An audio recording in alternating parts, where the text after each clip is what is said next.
Ma première réflexion, tirée de l'expérience, c'est le parallèle que l'on peut faire entre l'application de la loi américaine sur les lanceurs d'alerte et l'absence de loi, c'est-à-dire la situation d'un Français sur notre territoire. Si je prends la comparaison entre Stéphanie Gibault, qui est dans cette salle, et Brad Birkenfeld, Stéphanie Gibault a cru bien faire, je pèse mes mots, en dénonçant des faits de fraude organisée commis par une banque étrangère implantée en France. Elle a bataillé pendant 5 ans, elle a fini par être licenciée, elle a fini par être indemnisée par Pôle emploi, et à la date d'aujourd'hui, elle est sans revenu. C'est fini pour elle. Premier exemple. Deuxième exemple américain, celui de Brad Birkenfeld. Il collabore avec la justice américaine, peu importe la genèse de l'histoire, il collabore avec le DOJ, le Department of Justice américain, et il va le faire, puisque c'est la loi américaine, X mois de prison, parce qu'il a participé au système de fraude, mais 18 ou 23 mois plus tard, il sort de prison, et le Department of Justice et le RIS lui fait un chèque de 100 millions de dollars. Donc Stéphanie Gibault, 0, Brad Birkenfeld, plus de 100 millions de dollars, étant précisé que pendant les 10 prochaines années, il devrait toucher une volumétrie comprise entre 20 et 30 millions de dollars par an. On est dans deux mondes. La misère en France, avec une loi qui arrive 10 ans après les États-Unis.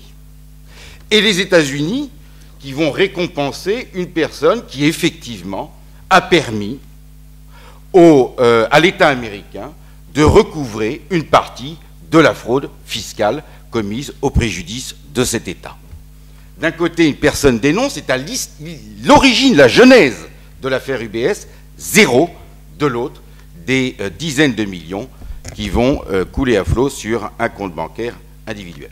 Le tableau est saisissant. On peut réfléchir à toutes les solutions. Mais avant de réfléchir aux solutions, je voudrais attirer votre attention sur quelque chose. On nous dit la loi sur les lanceurs d'alerte date de l'année dernière, effectivement, des lois éparses. Nous sommes d'accord. Les grandes entreprises, pour autant, internationales, inspirées par les pratiques américaines, n'ont pas attendu que le législateur français s'empare du sujet pour réagir en interne. Ils ont mis en place des chartes éthiques, des chartes tendant à protéger les lanceurs d'alerte. Ça ne marche pas. Et ça ne peut pas marcher. Parce que le comportement de l'homme, de l'individu, fait que, naturellement, il va hésiter à saisir sa hiérarchie. Je suis presque assis à la place de M. Charpentier, et vous avez la démonstration de ce que je viens de vous dire. À tort ou à raison, M. Redondé, je crois, a dénoncé des faits chez Tracfin. Vous aviez tout à l'heure le représentant de Tracfin qui a dit « je l'ai viré ». Je l'ai viré. Donc imaginez un seul instant que réfléchissons un instant, ces chartes ne peuvent pas fonctionner dans l'état où elles sont à la date d'aujourd'hui. Surtout qu'elles constituaient en réalité des prétextes, comme pour la photocopie, où on nous dit « protégeons la planète, on ne fait pas de photocopie, on garde tout sur l'ordinateur ». C'est un petit peu l'image de marque qui était travaillée par les entreprises. Revenons sur le sujet d'UBS. La charte ne marche pas. Il y en avait une. Il y avait en même temps chez UBS, puisqu'on est dans le cadre d'une activité réglementée, de l'audit interne. L'auditeur a fait son travail. Il est dans la salle. Pendant des années, les pratiques se sont poursuivies. En externe, avançons. Alors, il y a le service compliance qui n'a rien fait. Ah oui, sur le service compliance, j'ai une petite chose à vous dire. Le service compliance de la banque UBS était dirigé par une personne dont le gouvernement a saisi l'occasion pour la faire nommer à l'autorité de contrôle prudentiel et à la commission des sanctions. C'est-à-dire que vous avez l'exemple typique, c'est pour ça que je vais trouver des solutions simples, nous allons réfléchir ensemble à des solutions simples, et sans tomber dans l'usine à gaz. On a l'exemple typique d'un mélange des gens, une confusion d'intérêts entre la sphère privée et la sphère publique, puisque dans l'affaire UBS, la banque qui annonçait sur procès-verbal du comité d'entreprise qu'elle était à la recherche de son nouveau président de banque, qui a été depuis nommé, un ancien du Crédit Agricole.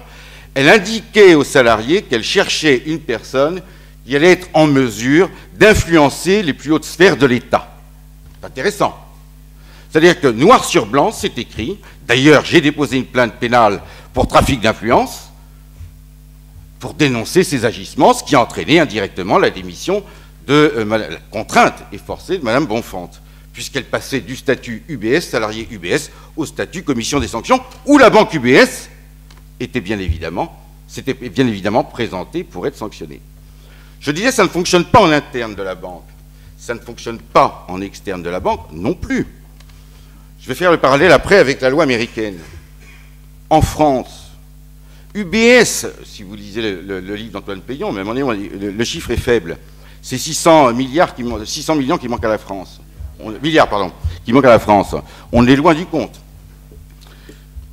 Lorsqu'UBS est passé devant l'autorité de contrôle prudentiel, la commission des sanctions, elle a été condamnée pour plus de 32 chefs d'infraction à une amende de 10 millions.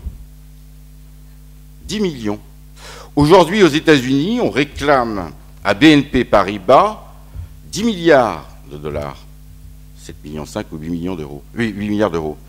Il y a une disproportion flagrante entre la façon dont on va appréhender en France un comportement et la façon dont ce comportement est appréhendé, étant précisé que nous assistons à des dysfonctionnements qui font que nos institutions ne fonctionnent pas de façon satisfaisante, de façon indépendamment des lois et des sanctions qui sont décidées à la date d'aujourd'hui ou qui sont décidables. On a des dysfonctionnements avec un mélange des genres, j'en ai parlé précédemment avec Éric Boquet, qui font qu'il faut revenir à des choses sensées et normales et simples. J'en viens justement à la simplicité. Je disais tout à l'heure, en interne, les choses ne fonctionnent pas. En externe, on a des dysfonctionnements. On peut réfléchir effectivement à la constitution d'une haute autorité, avec un statut de lanceur d'alerte. Je suis quand même interpellé par la notion de statut de lanceur d'alerte, étant précisé que quand on parle de l'intérêt général, on parle de quoi? On parle de quoi? Qui est en mesure de décider ce qui représente l'intérêt général? Le salarié Stéphanie Gibault, ici présente, qui va dire dans l'intérêt général ou dans l'intérêt de ma banque, de mon activité économique, financière, de mes collègues salariés. On a deux notions totalement divergentes. C'est-à-dire qu'il faut prendre garde à ne pas déborder, à mon avis, sur des Robespierre. La multiplication des Robespierre, des clones à l'envi dont on pourrait avoir, que l'on pourrait avoir dans toutes nos sociétés modernes.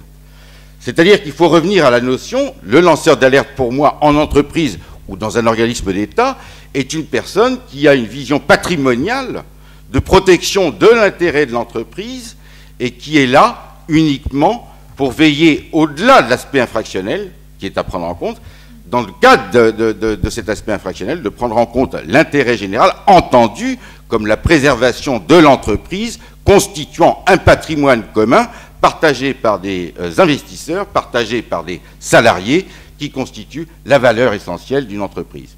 Donc je pense qu'il faut corriger un tout petit peu le prisme. À la date d'aujourd'hui, lorsqu'on parle des lanceurs d'alerte, on peut parler d'autres sujets, mais lanceur d'alerte, c'est celui qui va protéger l'entreprise, le bien commun qui appartient à une communauté. Partant de là, la question qui va se poser, c'est est-ce qu'on envisage la création d'une autorité? Encore une? Encore une? La presse se fait l'écho tous les jours des difficultés auxquelles nous sommes confrontés. Nous sommes en période de contraintes budgétaires. Est-ce qu'on obtiendra gain de cause? On peut réfléchir du côté d'un renforcement des pouvoirs des syndicats, des institutions représentatives, mais je doute que ça puisse fonctionner. Pour une raison fort simple. Je vais raisonner par analogie et en faisant un amalgame.